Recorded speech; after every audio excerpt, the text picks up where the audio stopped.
Salam budaya rahayu. Untuk pembahasan kali ini saya akan membahas tentang Pulau Bali ya. Jadi kita itu sudah tahu Pulau Bali itu terkenal dengan Pulau Seribu Pura ya. Seperti itu karena orang Bali itu sejak zaman dulu itu masih melestarikan tradisi budaya warisan leluhur Nusantara dan dilestarikan sampai sekarang. Makanya Bali itu terkenal sampai ke belahan dunia. Dan seperti apa toleransi yang ada di Bali? Nah, Bali itu toleransinya itu sangat tinggi. Jadi orang yang tinggal di Bali ya, mulai dari Bali Barat sampai Bali ke ujung timur, ketika ada di lingkungan tersebut itu mendirikan tempat ibadah agama lain, jadi tidak ada larangan. Jadi itu punya prinsip ya, punya prinsip tidak pernah mengganggu umat agama lain. Karena di Bali itu punya toleransi yang tinggi, makanya di Bali itu banyak dikunjungi wisatawan dari berbagai belahan dunia dan juga wisatawan domestik. Jadi yang datang ke Bali itu bukan hanya orang beragama Hindu ya. Jadi di Bali itu mayoritas penganut agama Hindu. Jadi untuk melihat pariwisata yang ada di Bali itu juga tidak harus orang Hindu. Jadi umat beragama lain itu juga dipersilahkan untuk datang ke Bali. Contohnya seperti tempat wisata desa paling bersih di dunia, Desa Panglipuran tersebut. Di sana juga toleransinya sangat tinggi banget, luar biasa. Jadi di sana itu sudah tahu ya, di sana di Bali itu mayoritas penduduknya itu rata-rata penganut agama Hindu. Tapi di tempat-tempat wisata atau di tempat-tempat tertentu itu memang juga disediakan untuk tempat beribadah umat beragama lain. Contohnya untuk menyediakan tempat sholat seperti itu. Jadi orang muslim yang datang ke Bali itu juga ketika mau melakukan sholat, ketika datang ke Desa Panglipuran tersebut tidak usah pusing-pusing, tidak usah bingung-bingung.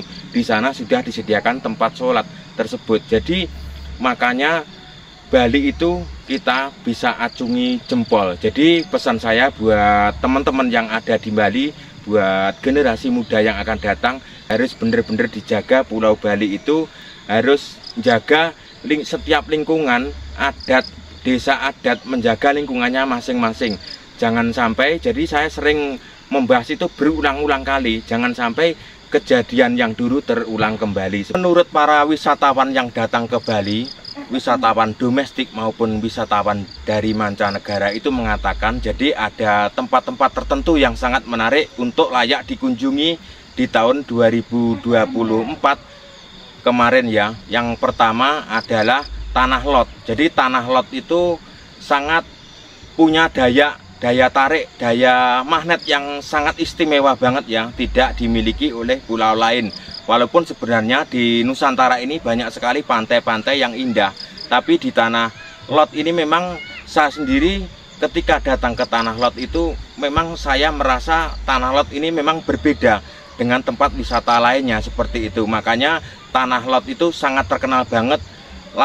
Banyak orang yang wisatawan dari domestik nasional itu datang, yang pertama itu pasti menuju ke Tanah Lot. Itu menjadi perbincangan hangat di kalangan masyarakat ya, maupun yang pernah datang ke Bali maupun yang belum pernah datang ke Bali. Mereka membicarakan Tanah Lot itu seperti apa ya, saya juga tertarik pengen ke sana seperti itu.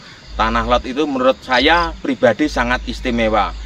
Dan kemudian untuk wisatawan asing dan juga domestik nasional itu mereka pengen datang ke Pura Besakih yang ada di Klungkung. Jadi Pura Besakih itu salah satu pura yang terbesar yang ada di Pulau Bali. Mungkin terbesar di pulau seluruh Indonesia ya menurut saya, soalnya sangat megah banget. Jadi di sana saya juga sudah ke sana ya, ke daerah Klungkung. Saya juga pernah tinggal di Klungkung cukup lama banget. Makanya saya itu juga sedikit tahu apa yang ada di Klungkung, seperti apa cerita-cerita dari zaman-zaman dulu yang ada di Klungkung itu sedikit paham. Saya juga lama tinggal di Klungkung seperti itu. Dan selanjutnya untuk wisatawan asing itu biasanya tertarik ke Pantai Kute atau Pantai Sanur atau ke Nusa Dua atau ke Serangan seperti itu ya. dan juga daerah pantai-pantai yang menyebar di seluruh Pulau Bali. Itu mereka mandi-mandi atau surfing atau berjemur atau sekedar jalan-jalan seperti itu. Tapi untuk wisatawan dari seperti Pulau Jawa, mereka lebih condong melihat ke Pantai Kute seperti itu. Itu di tahun-tahun dulu, tidak tahu kalau di zaman sekarang ya. Itu menurut cerita-cerita teman-teman yang pernah datang ke Bali, mereka senang sekali ya melihat ke Pantai Kute karena mungkin tertarik banyaknya bule seperti di Jalan Legian seperti itu. Memang banyak sekali bule-bule dari berbagai mancanegara itu ada seperti itu. Dan tempat selanjutnya yang menarik bagi wisatawan dari domestik nasional maupun wisatawan asing adalah melihat kegiatan tradisi budaya yang ada di Bali seperti itu, seperti tari kecak, seperti tari-tarian, dan juga seperti kegiatan tradisi budaya, contohnya seperti ogoh-ogoh. Itu sangat menarik ya. Jadi ogoh-ogoh itu zaman dulu Bali itu ya, ogoh-ogoh kalau zaman sekarang sudah megah meriah. Kalau zaman dulu kala itu memang agak sedikit sederhana, tapi karena dikembangkan ya untuk daya tarik wisata, karena itu juga bisa mendongkrak wisatawan dari berbagai mancanegara ataupun wisatawan dari domestik seperti itu.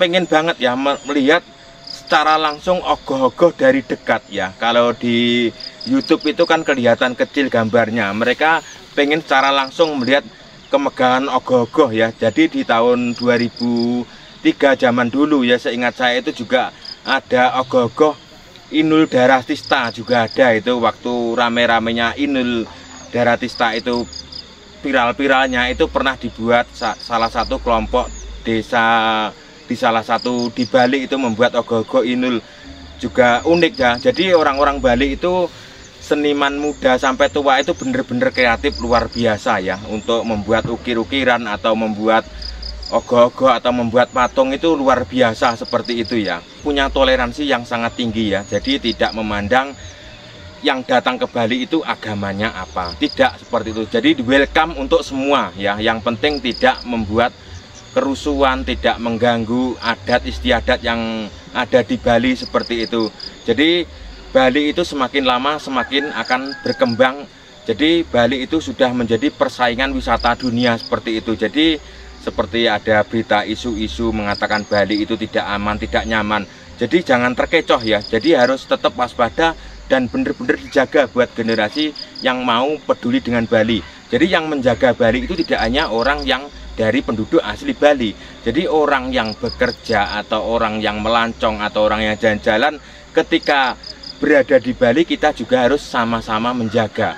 Jadi menjaga Bali sama aja menjaga Indonesia. Jadi teman-teman banyak yang tidak mengetahui ya tempat-tempat wisata yang jarang terekspos media atau jarang viral seperti itu sebenarnya banyak di Bali itu.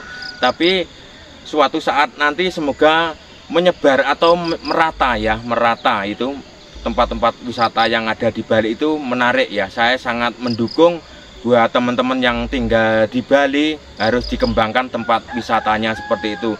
Jadi semoga tempat yang wisata yang ada di Bali itu menjadi tempat pariwisata andalan Indonesia. Itu sangat baik banget kepada para pendatang maupun para orang-orang yang bekerja di Bali, itu diterima baik ya. Jadi kita itu sebagai pendatang, di situ tanah dipijak, langit kita junjung seperti itu. Jadi kita itu harus menghormati adat istiadat budaya setempat. Tidak hanya datang ke Bali, ke tempat lain pun kita itu harus memperlakukan yang sama. Kita itu datang ke Madura, kita juga harus menghormati adat istiadat di Madura. Kita ke Kalimantan, ke Sulawesi, ke Aceh dan lain-lainnya, kita juga harus menghormati adat budaya setempat seperti itu. Makanya kita itu berbeda-beda suku, berbeda-beda agama, berbeda-beda bahasa, kita harus tetap satu nusa satu bangsa ya. Jadi kita itu harus berpedoman pada ideologi Pancasila. Jadi kalau orang di seluruh Indonesia ini sudah tidak berideologi dengan Pancasila, maka hancurlah Indonesia seperti itu. Karena pasti akan mengklaim kelompoknya dengan ideologi ini, makanya akan terjadi kerusuhan seperti itu. Makanya kita harus mempertahankan ideologi yang namanya disebut Pancasila tersebut. Jadi cukup sekian konten saya. Jika ada salah kata yang tanpa sengaja saya ucapkan, saya minta maaf yang sebesar-besarnya. Terima kasih, salam budaya Nusantara.